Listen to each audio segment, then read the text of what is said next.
Hello viewers, இன்றைக்கி நம்ம சேனலில் உளுந்தங்களி எப்படி பண்ணுறதுன்னு பார்க்க போகிறோம்.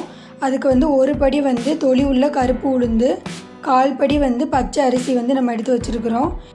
அடுத்ததாக ஒரு இரும்பு சட்டி எடுத்துக்கோங்க. அதில் நம்ம எடுத்து வச்சுருக்கிற கருப்பு உளுந்தை அதில் சேர்த்துட்டு நல்லா ஃப்ரை பண்ணிக்கலாம். ஸ்டவ்வை மீடியம் ஃப்ளேமில் வச்சுட்டு 3லேருந்து 5 நிமிஷம் வரைக்கும் நம்ம ஃப்ரை பண்ணிக்கலாம். உளுந்தோட ஸ்மெல் வர வரைக்கும் நம்ம ஃப்ரை பண்ணிக்கணும். அதுக்கப்புறம் நம்ம எடுத்து வச்சுருக்கிற பச்சரிசியை நம்ம ஃப்ரை பண்ண போகிறோம். அதே மாதிரி ஸ்டவ்வை மீடியம் ஃப்ளேமில் வச்சுட்டு ஒரு 3லேருந்து 4 நிமிஷம் வரைக்கும் நல்லா ஃப்ரை பண்ணிக்கோங்க.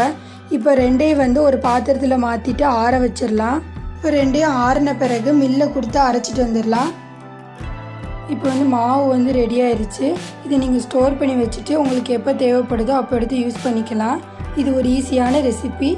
இது மாதிரி நிறைய ரெசிபிஸ் வேணும்னா மறக்காமல் மேனகா சுமத்ரா சேனலை சப்ஸ்கிரைப் பண்ணிக்கோங்க. தேங்க்யூ.